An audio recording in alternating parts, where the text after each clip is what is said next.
I'm going to be going through Guillain-Barré syndrome, and you can find written notes on this topic at zerotofinals.com/Guillain-Barré or in the neurology section of the Zero to Finals Medicine book. So let's jump straight in. Guillain-Barré syndrome is an acute paralytic polyneuropathy, and it affects the peripheral nervous system. And it causes an acute, meaning quite quick, onset, symmetrical, affecting both sides equally, ascending weakness, so it's weakness that is coming up from the feet upwards.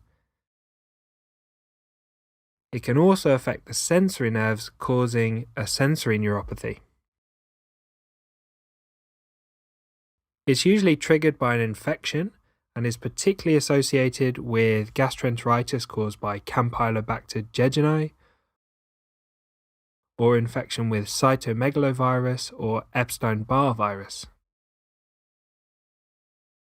So what's the pathophysiology? Guillain-Barré is thought to occur due to a process called molecular mimicry, and this is where the B cells of the immune system create antibodies against the antigens on the pathogen that's causing the preceding infection. So if they've got a Campylobacter gastroenteritis, the B cells of the immune system create antibodies against that Campylobacter. And these antibodies also match proteins on the nerve cells. They may target proteins on the myelin sheath of the motor nerve or on the nerve axon itself. And this damage to the nerve cells, because of these antibodies against the nerve cells, create the neuropathy and the symptoms.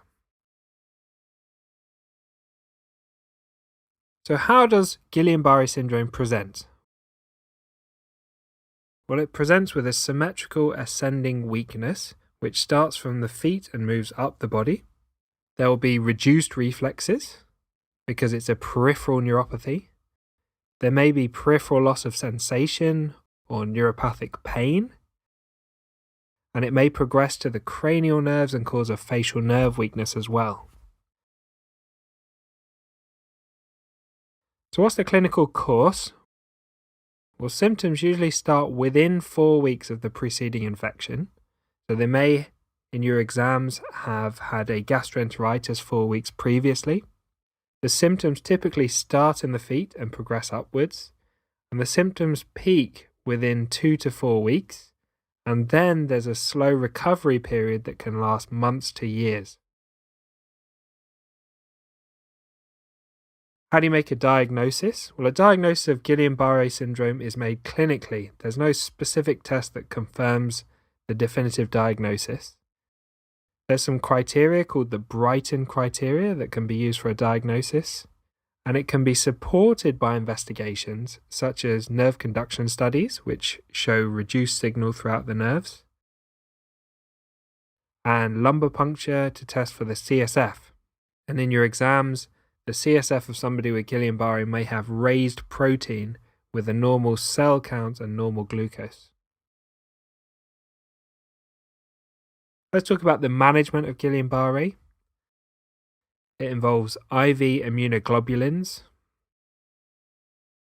plasma exchange to try and remove some of those antibodies, supportive care to make sure the patient is still well despite having the associated weakness, and importantly, they need venous thromboembolism prophylaxis, so maybe low molecular weight heparin or enoxaparin, to prevent them from developing blood clots, because pulmonary embolism is a leading cause of death in Guillain-Barré syndrome.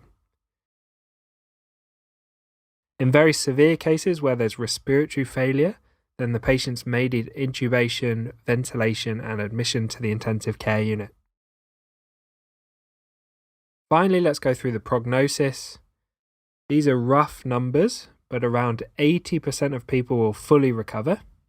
15% will be left with some sort of neurological disability, maybe some slight weakness or some neuropathic pain, and 5% of patients will actually die from the condition. Thank you for watching this video.